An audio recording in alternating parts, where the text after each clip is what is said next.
Numbers chapter 21. When the Canaanite king of Arad, who lived in the Negev, heard that Israel was coming on the Atharim road, he fought against Israel and captured some prisoners. Then Israel made a vow to the Lord, "If you will hand this people over to us, we will completely destroy their cities." The Lord listened to Israel's requests and handed the Canaanites over to them, and Israel completely destroyed them and their cities. So they named the place Hormah. Then they set out from Mount Hor by way of the Red Sea to bypass the land of Edom, but the people became impatient because of the journey. The people spoke against God and Moses. "Why have you led us up from Egypt to die in the wilderness? There is no bread or water, and we detest this wretched food." Then the Lord sent poisonous snakes among the people, and they bit them so that many Israelites died. The people then came to Moses and said, "We have sinned by speaking against the Lord and against you. Intercede with the Lord so that he will take the snakes away from us." And Moses interceded for the people. Then the Lord said to Moses, "Make a snake image and mount it on a pole. When anyone who is bitten looks at it, he will recover." So Moses made a bronze snake and mounted it on a pole. Whenever someone was bitten and he looked at the bronze snake, he recovered. The Israelites set out and camped at Oboth. They set out from Oboth and camped at Abarim in the wilderness that borders Moab on the east. From there they went and camped at Zered Valley. They set out from there and camped on the other side of the Arnon River, in the wilderness that extends from the Amorite border, because the Arnon was the Moabite border between Moab and the Amorites. Therefore it is stated in the book of the Lord's wars, Wahib in Sufra, and the ravines of the Arnon, and the slopes of the wadis that extend to the seat of Ar and lie along the border of Moab. From there they continued to Beer, that is the well of which the Lord said to Moses, "Gather the people together, and I will give them water." Then Israel sang the song, "Spring up, O well, sing to it." The well that the leaders sank, that the nobles of the people dug, with the scepter, with the staff. From the wilderness to Mattanah, from Mattanah to Nahaliel, from Nahaliel to Bamoth, and from Bamoth to the valley lying in the region of Moab, by the top of Pisgah, that overlooks the wasteland. Then Israel sent messengers to King Sihon of the Amorites, saying, "Let me pass through your land. We will not turn aside into field or vineyard. We will not drink the water of any well. We will go by the king's highway until we have passed through your territory." But Sihon would not allow Israel to pass through his territory. Sihon gathered all his people together and went out against Israel into the wilderness. He came to Jahaz and fought against Israel. Israel put him to the sword and took possession of his land from the Arnon to the Jabbok, as far as to the Ammonites, for the boundary of the Ammonites was strong. Israel took all these towns, and Israel settled in all the towns of the Amorites, in Heshbon, and in all its villages. For Heshbon was the city of King Sihon of the Amorites, who had fought against the former king of Moab, and captured all his land as far as the Arnon. Therefore the singers say, "Come to Heshbon, let it be built, let the city of Sihon be established." For fire came out from Heshbon, flame from the city of Sihon. It devoured Ar of Moab and swallowed up the heights of the Arnon. Woe to you, Moab! You are destroyed, people of Chemosh. He has given up his sons as fugitives and his daughters as captives to Sihon, king of the Amorites. But we have overthrown them. Heshbon's dominion has been destroyed all the way to Dibon. We have demolished them as far as Nophah, which extends to Medeba. So Israel settled in the land of the Amorites. After Moses had sent spies to Jazer, the Israelites captured its surrounding settlements and drove out the Amorites who were there. Then they turned and went up along the road toward Bashan, and Og, king of Bashan, and his whole army marched out to meet them in battle at Edrei. The Lord said to Moses, "Do not be afraid of him, for I have delivered him into your hands, along with his whole army and his land. Do to him what you did to Sihon, king of the Amorites, who reigned in Heshbon." So they struck him down, together with his sons and his whole army, leaving them no survivors, and they took possession of his land. Numbers chapter 22. The Israelites traveled on and camped in the plains of Moab, near the Jordan, across from Jericho. Now Balak, son of Zippor, saw all that Israel had done to the Amorites. Moab was terrified of the people because they were numerous, and Moab dreaded the Israelites. So the Moabites said to the elders of Midian, "This horde will devour everything around us, like an ox eats up the green plants in the field."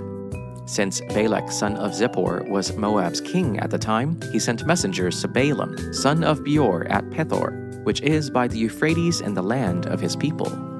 Balak said to him, "Look, a people has come out of Egypt. They cover the surface of the land and are living right across from me.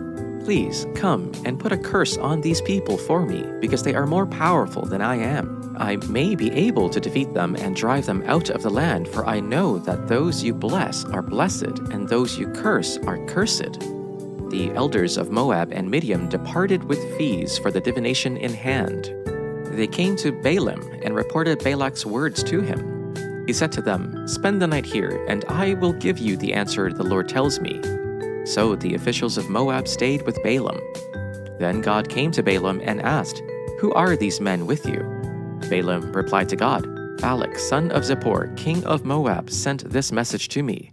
Look, a people has come out of Egypt, and they cover the surface of the land. Now come and put a curse on them for me.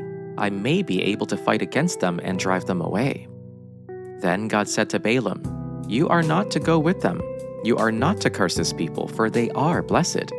So Balaam got up the next morning and said to Balak's officials, "Go back to your land, because the Lord has refused to let me go with you." The officials of Moab arose, returned to Balak, and reported, "Balaam refused to come with us." Balak sent officials again who were more numerous and higher in rank than the others.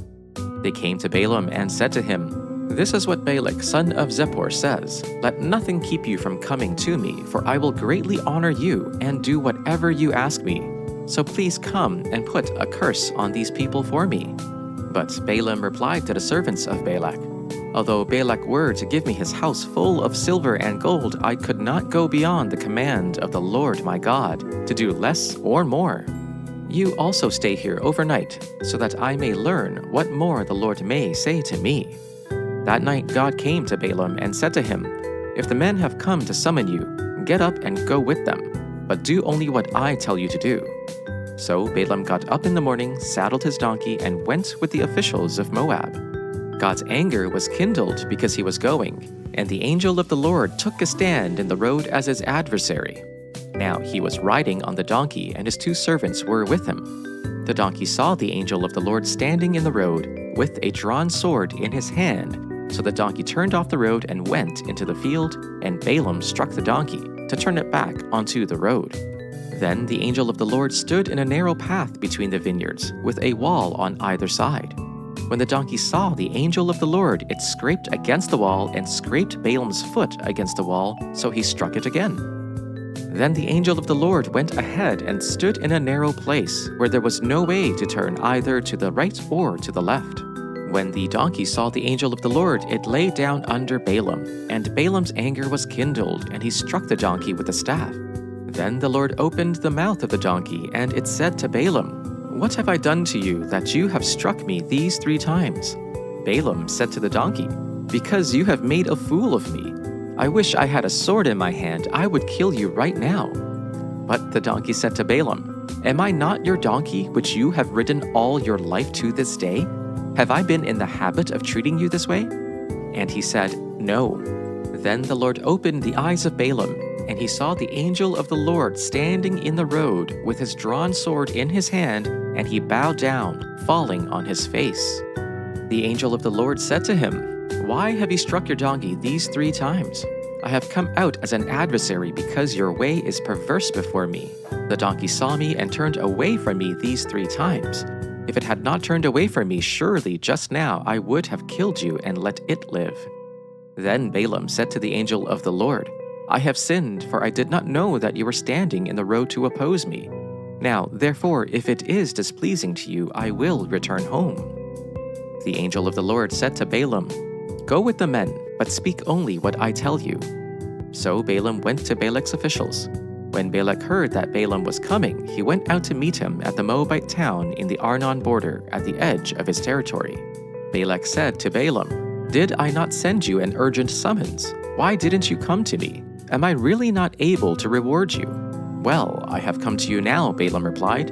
but I can't say whatever I please. I must speak only what God puts in my mouth." Then Balaam went with Balak to Kiriath Huzoth. Balak sacrificed cattle and sheep and gave some to Balaam and the officials who were with him. The next morning, Balak took Balaam up to Bamoth Baal, and from there he could see the outskirts of the Israelite camp. Numbers chapter 23. Then Balaam said to Balak, "Build me 7 altars here and prepare 7 bulls and 7 rams for me." So Balak did as Balaam directed, and they offered a bull and a ram on each altar. Balaam said to Balak, "Stay here by your burnt offering while I am gone. Maybe the Lord will meet with me. I will tell you whatever he reveals to me." So he went to a barren hill.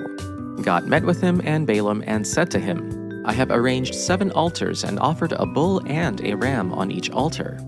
Then the Lord put a message in Balaam's mouth and said, "Return to Balak and say what I tell you." So he returned to Balak, who was standing there by his burnt offering with all the officials of Moab.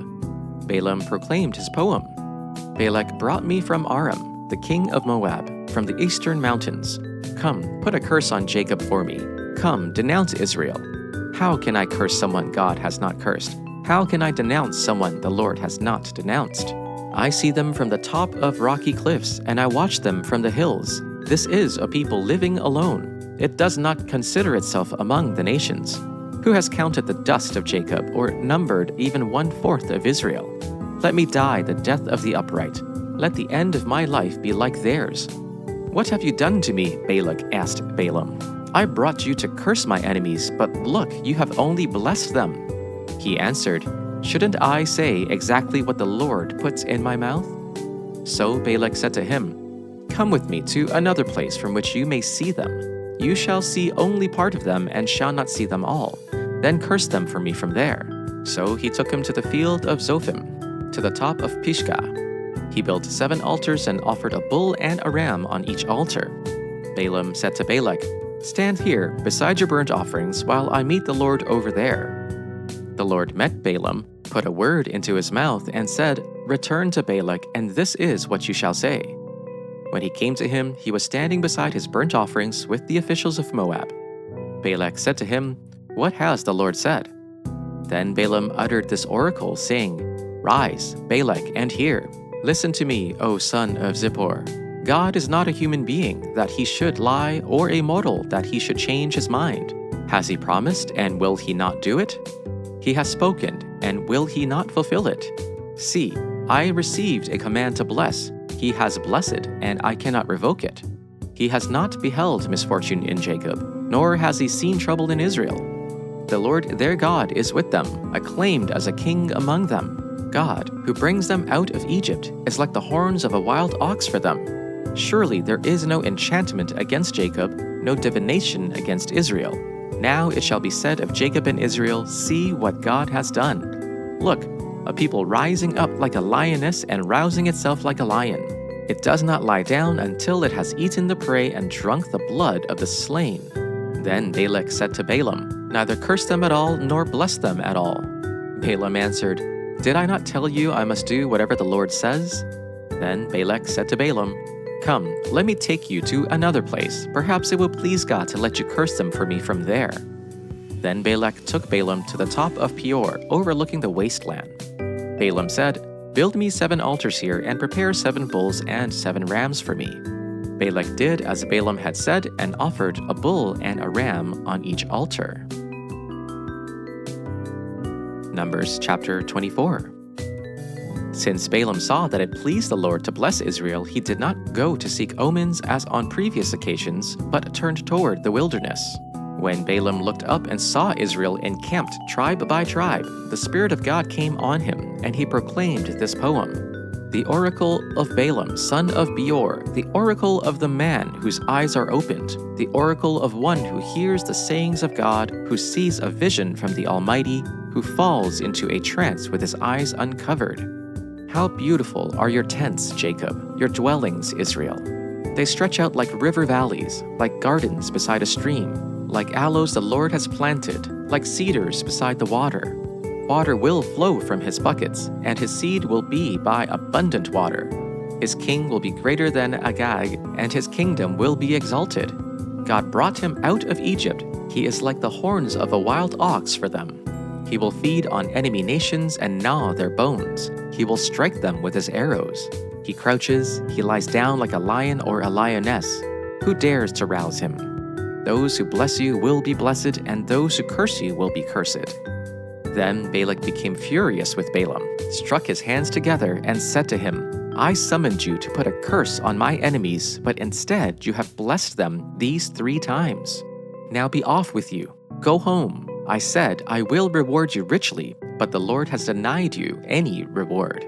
And Balaam said to Balak, Did I not speak to your messengers whom you sent to me, saying, If Balak should give me his house full of silver and gold, I would not be able to go beyond the word of the Lord, to do either good or bad of my own will.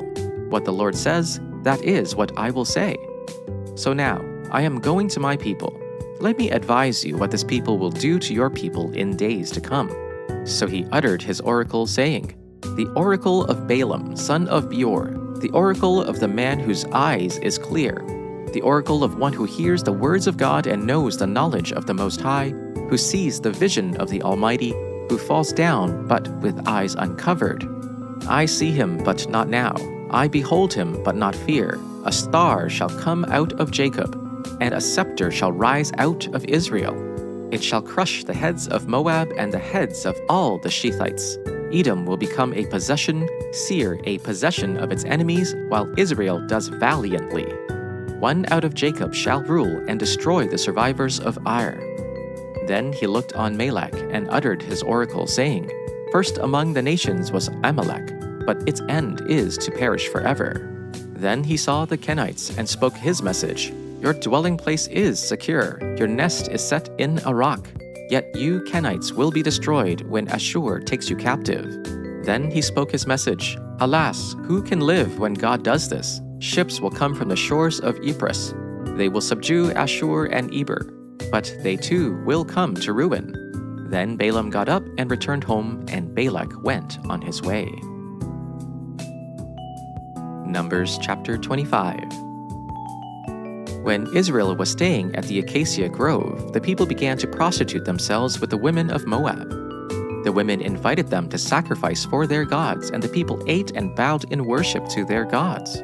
So Israel aligned itself with Baal of Peor, and the Lord's anger burned against Israel. The Lord said to Moses, Take all the leaders of the people and execute them in broad daylight before the Lord, so that his burning anger may turn away from Israel. So Moses told Israel's judges, Kill each of the men who aligned themselves with Baal of Peor.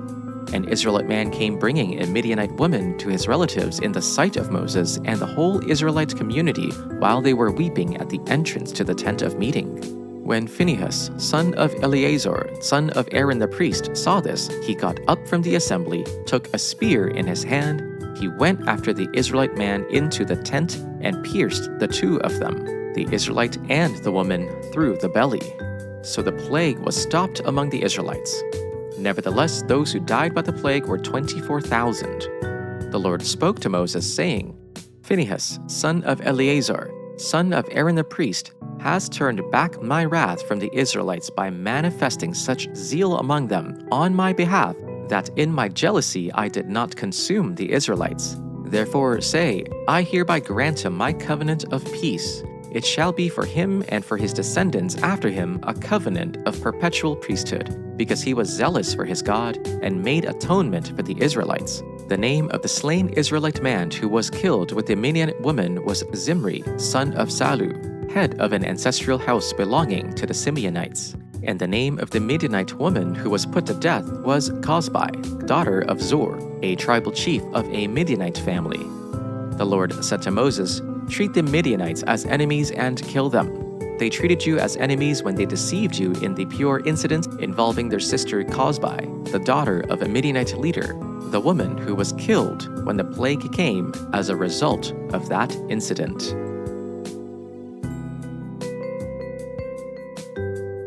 Mark chapter 7, verse 14. Summoning the crowd again, he told them, Listen to me, all of you, and understand. Nothing that goes into a person from outside can defile him, but the things that come out of a person are what defile him." When he had left the crowd and entered the house, his disciples asked him about the parable. He said to them, "So, are you also without understanding? Do you not see that whatever goes into a person from outside cannot defile, since it enters not the heart, but the stomach, and goes out into the sewer?" Thus he declared all foods clean. And he said, "It is what comes out of a person that defiles.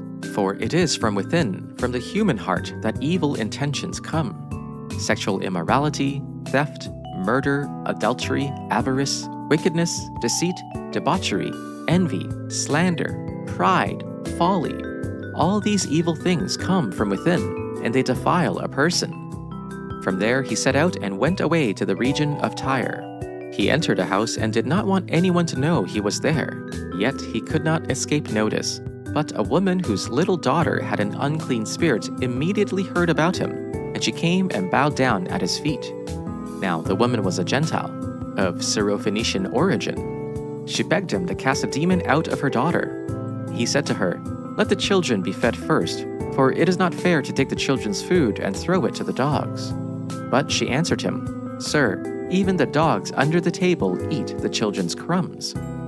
Then he said to her, "For saying that, you may go. The demon has left your daughter."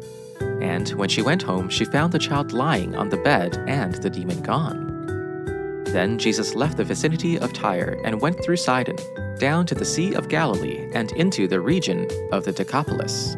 There some people brought to him a man who was deaf and could hardly walk, and they begged Jesus to place his hand on him.